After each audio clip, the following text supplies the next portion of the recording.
Students, welcome to scholar जिला। मैं Kaushik sir. Indirect tax की एमसीक्यू लेक्चर सीरीज के ये 5th लेक्चर है। आज के लेक्चर में हम 6 चैप्टर डिस्कस करेंगे। चैप्टर पढ़ने से पहले मैं आपसे जैसे हर बार रिक्वेस्ट करता हूँ, आज भी रिक्वेस्ट कर रहा हूँ कि पहले लेसन को रीड कर लें, कुछ हम अपना नॉलेज गैदर कर लें, फिर ऑब्जेक्टिव्स पढ़ने आए तो आपको पढ़ने में मजा भी आएगा और ये चीजें आपको क्या रहेगी, फिर प्रैक्टिकली मतलब समझी रहेगी आपको, तो हमेशा याद भी रहेगी, मतलब एग्जाम टाइम तक याद रहेगी और आगे भी याद रहेगी। क्योंकि जीएसटी जिसको बहुत अच्छे से आता है उसको जॉब मिलने में बहुत ज्यादा आसानी होती है। ठीक है, तो चलिए स्टार्ट करते हैं। क्या क्वेश्चन लिखे दिए है, which one of the following is true. नीचे दिए हुए स्टेटमेंट में से कौन सा ट्रू है।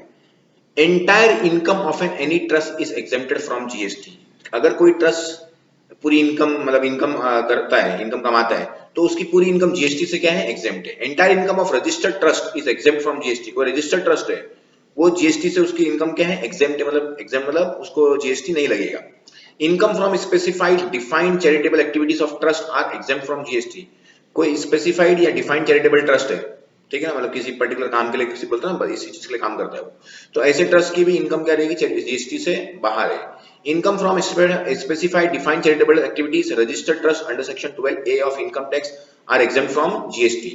तो इसका आएगा हम लोग का आंसर आएगा आप लोग का डी, कि जो ऐसी इनकम जो स्पेसिफाइड और defined charitable activities registered trust है और किसके अंदर 12AA of income tax act के अंदर रजिस्टर्ड किया आपने, तो ही आप लोग को जीएसटी क्या रहेगा, एग्जेम्प्ट रहेगा। याद रखना, ठीक है ना। तो ये याद रखना कि अगर आप लोग का रजिस्टर्ड ट्रस्ट होना चाहिए और अंडर सेक्शन 12AA के अंदर आप रजिस्टर्ड होना चाहिए इनकम टैक्स के। आगे select the correct statement. Correct statement select कीजिए। Transfer of going concern wholly is not exempt from GST. बराबर, पहले क्या उसने सही स्टेटमेंट सिलेक्ट कीजिए। Transfer of going concern wholly is not exempt from GST. Transfer of going concern मतलब कोई हम लोग की बिजनेस चल रहा है उसको ट्रांसफर कर रहे हैं, तो वो पूरा जीएसटी से एग्जेम्प्ट नहीं है। Transfer of going concern is partly exempt from GST. अगर कोई गोइंग कंसर्न मतलब बिजनेस चल रहा है उससे कोई ट्रांसफर करता है तो पूरा के पूरा पार्टली क्या है, एग्जेम्प्ट है। Transfer partly as going concern is exempt from GST. हम लोग गोइंग कंसर्न को क्या करें, कुछ पार्ट ट्रांसफर करें तो उसको एग्जेम्प्ट है जीएसटी से। Transfer of going concern is exempt from GST. अगर कोई गोइंग कंसर्न है उससे ट्रांसफर होता है तो क्या रहता है, वो एग्जेम्प्ट फ्रॉम जीएसटी। तो इसका आएगा आप लोग का डी, ठीक है ना। Services by whom and by way of any activity in relation to any function entrusted to a municipality under section 243W of the Indian Constitution is exempted। उसने क्या बोला कि services by whom और by way of any activity in relation to any function entrusted to a municipality, मतलब हम लोगों ने municipality को कुछ काम दिए, उसके अंदर आर्टिकल 243A के हिसाब से कॉन्स्टिट्यूशन के exempt है। तो कौन से exempt है देखेंगे हम लोग, सेंट्रल गवर्नमेंट, स्टेट गवर्नमेंट और यूनियन टेरिटरी और local authority. Central government, state government, union territory और local authority. Government authority, municipality under article 243W of the constitution, all of the above। इसका आंसर भी आएगा आप लोग का all of the above। तो इनकी सर्विसेज जो रहेगी वो जीएसटी से क्या है, बाहर है, ठीक है ना, एग्जेम्प्ट है। आगे which is wrong statement। नीचे जो स्टेटमेंट कौन सा स्टेटमेंट रॉन्ग है। All services of department of post are exempted. Post की जितनी भी सर्विसेज होती है सब के सब क्या है, एग्जेम्प्ट है।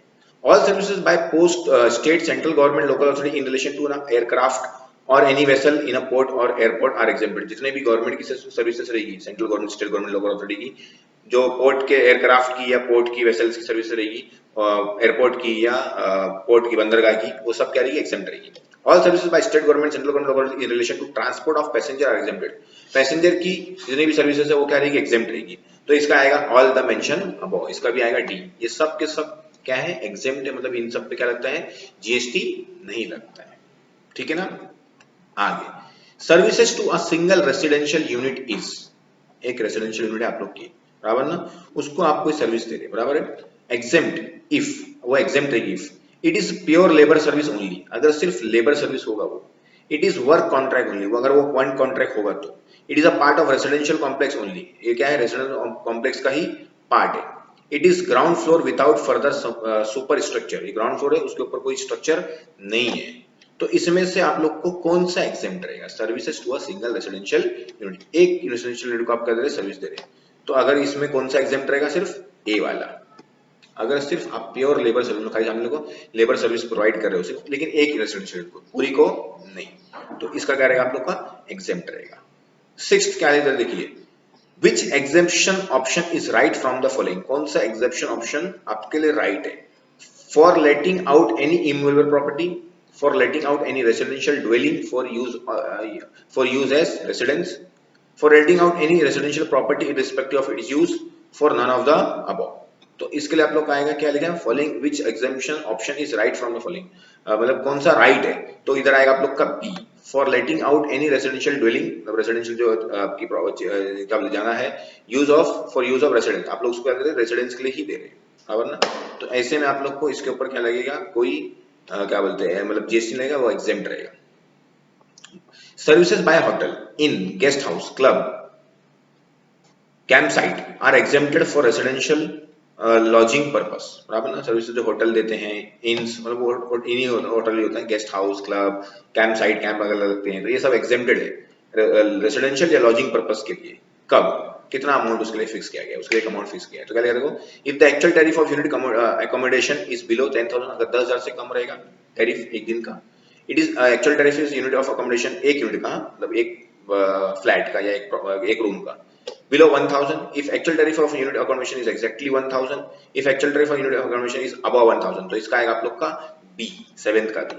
अगर आप लोग का टैरिफ जो रेट है, बराबर ना, वो 1,000 से क्या है, कम है, तो आप लोग को उसका जो सर्विसेज प्रोवाइड करती है उस पे क्या लगेगा, आप लोग को जीएसटी नहीं लगेगा, वो क्या रहेगा, एग्जेम्प्ट रहेगा।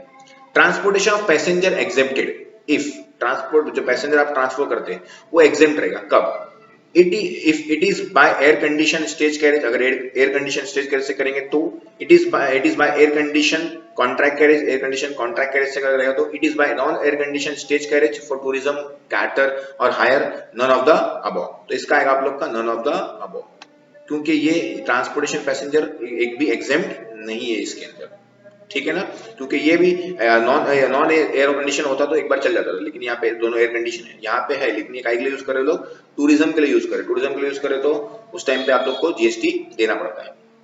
Transportation of passenger is exempted, transportation of passenger क्या है, एग्जेम्प्ट है। If an air condition railway coach, अगर रेलवे कोच अगर आपको रहेगा तो it is in a vessel of for public tourism purpose between places in India, public tourism के लिए यूज करते हैं हम लोग। It is a metered cab, auto rickshaw, e rickshaw in all of the mention above, तो इसका आएगा आप लोग का सी, जो मीटर्ड कैब, ऑटो रिक्शा और ई रिक्शा है उसमें आप लोग को क्या बोलते हैं, जीएसटी नहीं लगता है।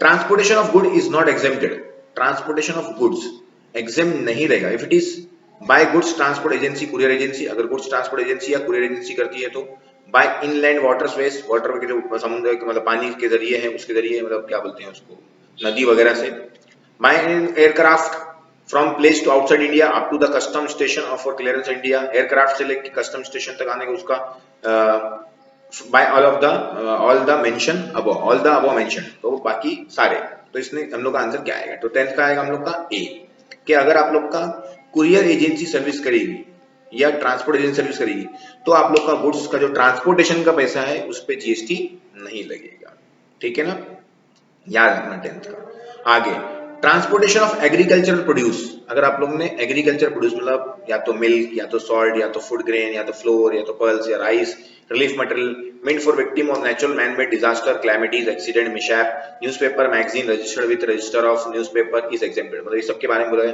फिर एग्रीकल्चर के बारे में बोला है, फिर क्या बोलते हैं ऐसे रिलीफ का सामान लेके जा रहे हैं हम लोग या तो न्यूज़पेपर मैगजीन वगैरह रहेगा तो ये एग्जेम्प्ट रहता है, कब, if it is by a good transport agency, अगर good transport agency है, if it is by rail within India, if it is by vessel within India, और if it is by all the above, मतलब अगर सारे रहेंगे तो भी हम लोग को क्या हो जाएगा, एग्जेम्प्ट हो जाएगा, तो इसमें आंसर आएगा आप लोग का डी, अगर ये सब चीजों है आप लोग का और इसके लिए आप लोग ट्रांसपोर्टेशन कर रहे हो तो आप लोग को चाहे गुड्स ट्रांसपोर्ट एजेंसी से करो, चाहे रेलवे से करो, चाहे वेसल से करो, किसी से भी करो, आप लोग को पूरा क्या रहेगा, माफ करेगा, ठीक है ना। विच of the following is exempted, नीचे दिए कौन सी चीजें क्या हम लोग की एग्जेम्प्ट है वो हम लोग को बताना है, तो आएगा आप लोग का services by of loading, unloading, packing, storing of warehouse of rice, rice का वेयरहाउस मतलब सर्विसेज पैकिंग करना, स्टोर करना, वेयरहाउस में डालना वगैरह, service by of unloading of jute को अनलोडिंग करना, service by of packing, storage, warehousing of rubber के लिए नन ऑफ द अबव, इसका आएगा ए, क्योंकि राइस जो है आप लोग का नेसेसिटीज में आता है इसलिए उसको जीएसटी से एग्जेम्प्ट रखा गया, बाकी सब इतनी कोई कंपलसरी खाने की चीज नहीं है, नेसेसिटीज में नहीं आता है इसलिए उसको बाकी सब पे आप लोग को जीएसटी रहेगा। 13 देखिए next, core services of which organisation is not exempted, कौन सी ऑर्गेनाइजेशन की कोर सर्विसेज क्या है, एग्जेम्प्ट नहीं है, वो हम लोग को बताना है। तो services provided by the insurance regulatory IRDA, उसका फुल फॉर्म है insurance regulatory and development authority of India to insurance. मतलब IRD अगर हम लोग को इंश्योरेंस कोई सर्विस प्रोवाइड करती है वो एग्जेम्प्ट रहेगा कि नहीं रहेगा, रहता है एग्जेम्प्ट, बराबर ना। तो ये आप लोग का आपको क्या पूछा क्वेश्चन में, नॉट एग्जेम्प्टेड पूछा है। सर्विसेज, ये IRDA गवर्नमेंट ने एक अथॉरिटी, जैसे हम लोग का इनकम टैक्स डिपार्टमेंट है वैसे इंश्योरेंस के लिए गवर्नमेंट ने IRDA बना के रखा है। Services provided by the Security and Exchange Board of India set up under the Security and Exchange Board of India Act 1992 by way of protecting the interest of investor ऐसे भी जो service provide करता है interest मतलब क्या बोलते हैं उसके इन्वेस्टर्स, दुनिया इंडिया के जो इन्वेस्टर्स है उनको उनकी इंटरेस्ट को प्रोटेक्ट करने के लिए, तो वो भी सिंपल सी बात है, वो सर्विस प्रोवाइड करता है वो भी एग्जेम्प्ट रहेगा। Service bye port trust, service by reserve bank of India, तो इसका आएगा पोर्ट ट्रस्ट। जो पोर्ट के ट्रस्ट है मतलब अलग अलग बंदरगाहों के ट्रस्ट है उनकी जो सर्विस रहती है उस पर GST एग्जेम्प्ट नहीं है, बाकी ये सब पे क्या है एग्जेम्प्ट है। ठीक है, चलिए आगे आते हैं 14 पे। 14 है आप लोग का, if the aggregate turnover of financial year 2018-19, अगर 18-19 का टर्नओवर आपका एग्रीगेट टर्नओवर मतलब total turnover message ABC enterprise Kanchipuram Tamil Nadu India was 18 lakh, उसका टर्नओवर कितना है सिर्फ 18 लाख का है, बराबर है। Exemption is available for the following services rendered to ABC enterprise, कौन कौन सी सर्विसेज अगर उसको मिलेगी तो उस पे क्या रहेगा, उसको एग्जेम्पशन रहेगा। एग्जेम्पशन समझ लेने का भी ये चैप्टर में आप लोग को कि GST एप्लीकेबल नहीं होगा। Arbitral tribunal services, legal services by firm of advocate, legal services by senior advocate, all of the above. इसका आंसर आएगा आप लोग का 14 का D, all of the above. ये सब सर्विसेज क्योंकि इसकी जो क्या बोलते हैं टर्नओवर है वो 20 लाख से क्या है कम है, इसलिए इसके ऊपर सारी चीजें क्या रहेगी लगभग एग्जेम्प्ट रहेगी। अभी आगे देखिए, विच of the following is exempted, नीचे दिए कौन सा क्या है आपका एग्जेम्प्ट है। All kind of long term lease of industrial plot, 30 या 30 साल के लिए ऊपर जो लॉन्ग टर्म इंडस्ट्रियल प्लॉट है वो सबके ऊपर आपको एग्जेम्प्ट रहेगा, मतलब GST नहीं लगेगा, ऐसा बोल रहा है। अभी हम लोग कौन सा हम लोग आंसर पता करना है, पहले सारे पढ़ लेते हैं पहले, ठीक है ना। तो 15 का हो गया आप लोग का ये long term lease industrial plot, यहाँ पे क्या है industrial plot for development of infrastructure of financial business by state government industrial development corporation of undertaking to industrial units. Industrial units के लिए आप लोगों को करना है, मतलब गवर्नमेंट को आपने दिया है और गवर्नमेंट इंडस्ट्रियल डेवलपमेंट कॉर्पोरेशन को दिया है, GIDC हम लोग जिसको बोलते हैं, बराबर ना। उसमें अलग रहता है MIDC ऐसा, मतलब हर स्टेट वाइज अलग अलग है। Short term lease for industrial plot for state government industrial corporation for industrial unit, all kind of short term lease by industrial plot, तो इसका आएगा आप लोग का 15 का बी आएगा। अगर आपने लॉन्ग टर्म के लिए किसी को इंडस्ट्रियल प्लॉट क्या दिया है, लीज पे दिया है, किसको दिया है, स्टेट गवर्नमेंट के इंडस्ट्रियल डेवलपमेंट कॉर्पोरेशन को दिया है, बराबर ना, इंडस्ट्रियल यूनिट सेटअप करने के लिए, तो आपको उस पे GST नहीं लगेगा। ठीक है, तो 15 का क्या है बी है, बाकी सब पे आप लोग को GST लगेगा। One of the following is exempted from GST, नीचे दिए में से कौन सा GST से क्या है एग्जेम्प्ट है वो हम लोग को बताना है। तो लिखा है एनी बिजनेस एग्जीबिशन, कोई बिजनेस एग्जीबिशन लगाया आपने, a business exhibition in India, business exhibition India में लगा, a business exhibition outside India, none of the above, तो इसमें से किस पे आप लोग को GST नहीं लगेगा। तो लिखा है अब बिजनेस एग्जीबिशन आउटसाइड इंडिया, क्योंकि आपने एग्जीबिशन लगाया कहां पे, इंडिया से बाहर लगाया, तो उस पे GST कैसे आएगा, बराबर ना, वो GST क्या रहेगा एग्जेम्प्ट रहेगा, क्योंकि आपने कोई एग्जीबिशन लगाया तो लगेगा ही, एग्जीबिशन इंडिया में लगाया तो सिंपल लगेगा ही, और बिजनेस इंडिया के बाहर लगाया तो GST कैसे लगाएंगे आपको, बराबर ना। तो बिजनेस एग्जीबिशन इंडिया के बाहर रहेगा तो आपको GST नहीं लगेगा। Next, Which of the following is not exempted, कौन सा exempt नहीं है। Health care services to human being by authorised medical practitioner paramedics, तो ऑथराइज्ड मेडिकल प्रैक्टिशनर जो हेल्थ केयर सर्विस प्रोवाइड करता है इंसानों को, बराबर ना। Health care services to animal birds को सर्विस प्रोवाइड करता है, slaughtering of animals, rearing horses, तो इसका आएगा आप लोग का 17 का डी आएगा। डी पे आप लोग को एग्जेम्प्ट नहीं है यहाँ, ठीक है ना, हॉर्स जो आप लोग पालते हैं उसके ऊपर नहीं है, बाकी सब पे आप लोग को GST एग्जेम्प्ट है, ठीक है ना। आगे, services by educational institute is exempted if the services are to, बराबर ना, एजुकेशनल इंस्टीट्यूट जो प्रोवाइड करती है वो एग्जेम्प्ट रहेगा अगर वो किसको प्रोवाइड करती है, any common man, its own student, faculty, staff, both A and B, none of the above, तो इसका आएगा आप लोग का बी। एजुकेशनल इंस्टीट्यूट है कोई तो वो अपने क्या बोलते हैं स्टूडेंट्स को या फैकल्टी को स्टाफ को कोई सर्विस प्रोवाइड करती है, सर्विस प्रोवाइड करती है, तो उस पे GST नहीं लगेगा, ठीक है ना। तो ये हो गया आप लोग का 18th का बी। उसके बाद 19 services by non profit entity registered और अनरजिस्टर्ड और exempt, service by non profit मतलब NPO है कोई, बराबर ना, जो प्रॉफिट कमाने के लिए नहीं बनाए, चाहे रजिस्टर्ड हो चाहे अनरजिस्टर्ड हो, आर एग्जेम्प्टेड, एग्जेम्प्ट रहेंगे कब, if they are its own members provide the contribution received up to 75,000 per month from a member, मतलब क्या होता है उसके मेंबर पर मंथ का 75,000 अप टू मतलब 75,500 से कम प्रोवाइड करते हैं, कंट्रीब्यूट करते हैं। if they are to its member own member provide the contribution receive up to 70,000 per month from the members towards sourcing goods and services for any third person for common use of members। बराबर है। तो common use of members के लिए हम लोग क्या करते हैं, प्रोवाइड करते हैं, मतलब जो भी पैसे जमा करेंगे वो जैसे सोसाइटी होती है ना, सोसाइटी में हम लोग कंट्रीब्यूशन जमा करते हैं और फिर क्या करते हैं उसको लोगों को कॉमन यूज के लिए मतलब बोलते हैं ना, जैसे बिल्डिंग हो गया तो वॉचमैन के लिए इसके लिए उसके लिए प्रोवाइड करते हैं। तो ये एग्जाम्प्ट रहेगा क्या, वो पढ़ना करना हम लोग को। if they are not if they are to its own member, मतलब सिर्फ मेंबर के लिए provided to the contribution less than 75 per month from a member towards sourcing a goods and services from any third person for common use of member। बराबर। आगे लिखा if they are to its own member provided a contribution up to 75 per month from common use specified members। तो यहाँ पे आएगा आप लोग का common use of members, तो इसका आएगा आप लोग का B। यहाँ पे जो आप लोग को क्या लिखा है, if they are to its own members, if own member provide the contribution received up to contribution पढ़ करते हैं 7,500 तक per month from a member towards sourcing goods services from any third party, third person लेते हैं for common use of member, ताकि common member जो है उसके कॉमन यूज कर सके, इसलिए लिया है। बराबर ना। तो इसलिए ये क्या है हम लोग का, क्या बोलते हैं, जीएसटी से एग्जेम्प्ट है। ठीक है ना।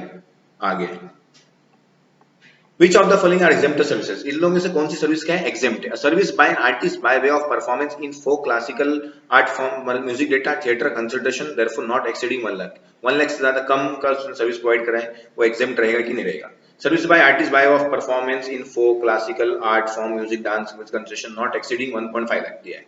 Service by artist by way of performing folk essential art dance theatre with consultation therefore not exceeding 1.5 lakh। Services by artist, brand ambassador by way of performance in folk, classical art form, theater, consideration therefore not exceeding 1.5 lakh। तो इसका आएगा आप लोग का मेरे ख्याल से सी आना चाहिए। ठीक है, 20 का क्या आएगा आप लोग का सी। क्या लिखा रहेगा, एक बार आंसर चेक कर लेना आप लोग। हाँ, मैं आप लोग आंसर शीट दूंगा तो मतलब उसमें चेक कर लेना। Services by an artist by way of performance, artist क्या करता है, परफॉर्मेंस करता है in folk classical art form dance theatre, बराबर ना, with consideration therefore not exceeding 1.5 lakh से कंसिडरेशन क्या है उसका कम है। खाली देखो बी और सी में खाली इतना फर्क है कि वो नॉर्मल डांस वगैरह किधर भी करता है और ये किधर करता है, थिएटर में करता है। थिएटर मतलब आपने जो पिक्चर में दिखा था हम लोग, वो थिएटर नहीं है। थिएटर का मतलब यहाँ पे ये है कि जो लाइव शो होते हैं उसके अंदर की बात कर रहा है। ठीक है ना। तो उसका जो क्या लिखा है, उन लोग को जीएसटी से एग्जेम्प्ट रखा गया है।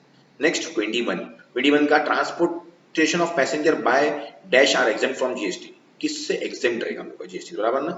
तो rail are exempt from GST. Railway in first class के रेलवे में, railway in air condition coach metro all of the above. तो इसका आएगा आप लोग का railway in air condition metro. Metro में अगर आप लोग ने ट्रांसपोर्टेशन करे, ट्रांसपोर्टेशन ऑफ पैसेंजर, बराबर, पैसेंजर ट्रांसपोर्टेशन, उस पर जीएसटी नहीं है। ठीक है ना। किसमें, मेट्रो से। हाँ, transportation of dash by a GTA, बराबर ना, गुड्स ट्रांसपोर्टिंग एजेंसी बोलते हैं हम GTA, in a goods carriage is exempt from GST. वो कब एग्जेम्प्ट रहेगा जीएसटी से, हम लोग को ये बताने का, बराबर ना। एग्रीकल्चर प्रोड्यूस, यस वो भी रहता है। ऑर्गेनिक मैन्योर, ये भी रहेगा। मिल्क भी रहेगा, ऑल ऑफ द अबव। तो ये सब हम लोग ऊपर ही पढ़े थे, एक क्वेश्चन है, बराबर ना। तो उसमें था कि ये सब चीजें अगर हम लोग करते हैं तो ये सब जीएसटी से क्या रहेगा, एग्जेम्प्ट रहेगा, गुड्स ट्रांसपोर्टिंग एजेंसी अगर करती है तो। What are the following services provided to an educational institute, मतलब कोई सर्विस प्रोवाइड करता है किसको, एजुकेशनल इंस्टीट्यूट को। Debo public school are exempt from, मतलब एजुकेशन इंस्टीट्यूट का नाम है Debo public school, are exempt from GST. तो जीएसटी से एग्जेम्प्ट है। समझो एग्जांपल, मैं एक ट्रक, समझो मेरे पास क्या बोलते हैं, बस है, मैं सर्विस प्रोवाइड कर रहा हूँ किसको, एजुकेशन इंस्टीट्यूट को, मतलब कोई एक वो स्कूल को, बराबर ना। मतलब उन लोग के बच्चों को ले आता हूँ, लेकिन बस उन लोग की खुद की नहीं है, मेरे को उन लोग क्या बोलते हैं, रेंट पे लेके रखे, मतलब भाड़े पे। तो इस तरह से काम करते हैं। तो ऐसे कौन कौन सी चीजें हैं जिसके ऊपर क्या रहेगा, जीएसटी एग्जेम्प्ट रहेगा, मतलब जीएसटी नहीं लगेगा, ये हम लोग को पढ़ना है, बराबर ना। तो देखिए क्या है, transportation of staff of the school, school के स्टाफ को लेके आता है। क्लीनिंग ऑफ द स्कूल, कोई क्लीनिंग करता है। Services relating to conducting higher secondary exam, exam करने के लिए, तो इसका आएगा डी। सब सर्विसेज पे आप लोग को क्या रहेगा, जीएसटी करेगा, एग्जेम्प्ट रहेगा इसके अंदर, जितनी भी थी आपको। Transportation of passenger by dash are exempt from GST, अगर ट्रांसपोर्टेशन ऑफ पैसेंजर करते हैं लोग तो कौन सा एग्जेम्प्ट रहेगा, इसमें हम लोग को बताने का, बराबर ना। तो air condition stage carriage, air condition का नहीं रहता है। रेडियो टैक्सी का नहीं रहता है। Air terminating in Nagaland airport, all of the above. तो इधर आएगा एयर टर्मिनेटिंग इन नागालैंड, नागालैंड एयरपोर्ट के ऊपर है, तो वो क्या है, हम लोग को एग्जेम्प्ट रखा है गवर्नमेंट ने इसके लिए। ठीक है ना। तो 24 का आएगा आप लोग का C. Which of the following services provide by department of post are exempt from GST, कौन सी services department of post provide करता है, वो क्या रहेगा, जीएसटी से एग्जेम्प्ट रहेगा। Speed post, life insurance, express parcel post, none of the above. इसका आंसर आएगा आप लोग का डी। इसमें से कोई भी चीजों पे जीएसटी एग्जेम्प्ट नहीं होगा। मतलब नॉर्मल पोस्ट में होता है, लेकिन अभी यहाँ पे सब मतलब होता है ना एडवांस लेवल की चीजें हैं, तो ये इस पे आप लोग को जीएसटी लगेगा। मतलब ये एक पे भी एग्जेम्प्ट नहीं है। 26 का आप लोग का distribution of electricity bye distribution utility, बराबर ना। तो डिस्ट्रीब्यूशन जो डिपार्टमेंट है इलेक्ट्रिसिटी डिस्ट्रीब्यूट करते हैं, तो non taxable supply, exempt supply, nil rated supply, neither supply of goods और सर्विसेज। तो इसका क्या आएगा आप लोग का? तो इसका आएगा आप लोग का एग्जेम्प्ट सप्लाई। अगर डिस्ट्रीब्यूशन ऑफ इलेक्ट्रिसिटी करते हैं और डिस्ट्रीब्यूटर यूटिलिटी मतलब इलेक्ट्रिसिटी डिस्ट्रीब्यूट करते हैं, तो वो आप लोग के लिए क्या रहेगा? Exempt supply. अभी सप्लाई में नहीं आता है। 27 an exempt supply include, exempt supply के अंदर क्या क्या इंक्लूड होता है? Supply of goods and services both which attract nil rate of tax, ऐसी सर्विसेज गुड्स सर्विसेज जिसके ऊपर टैक्स रेट एकदम नील रहते हैं। नॉन टैक्सेबल सप्लाई, जिसके ऊपर टैक्स लगेगा ही नहीं। Supply of goods and services both which are wholly exempt from tax under section 11 of the GST act, 6 of IGST act, all of the above. तो इसमें से कौन सा आएगा? हम लोग इसका आएगा ऑल ऑफ द अबव। ये सब क्या रहेगा हम लोग का? एग्जेम्प्ट सप्लाई में इंक्लूड होती है, ठीक है ना। जिसके ऊपर नील है मतलब टैक्स लगेगा नहीं, तो सिंपल सी बात है वो एग्जेम्प्ट हो गया। नॉन टैक्सेबल सप्लाई, जिसमें टैक्स लगता ही नहीं है। Supply of goods services both which are wholly exempt from tax under section, exempt है, तो ये सब के सब क्या रहेगा? एग्जेम्प्ट सप्लाई में आएगा। तो एग्जेम्प्ट सप्लाई में मतलब नील टैक्स वाला भी आता है, नॉन टैक्सेबल सप्लाई भी आता है, और ऐसी सर्विसेज जो पूरा की पूरा एग्जेम्प्ट है सेक्शन की वजह से, आईजीएसटी एक्ट की वजह से, बराबर ना, सीजीएसटी आईजीएसटी की वजह से। तो ये सब क्या रहेगा हम लोग का? Exempt supply. तो ये हो गया हम लोग का लेसन नंबर 5 फिनिश। उसके बाद देखिए आप लोग की ये फिल इन द ब्लैंक है, आप लोग को पॉज करके स्नैपशॉट ले सकते हैं।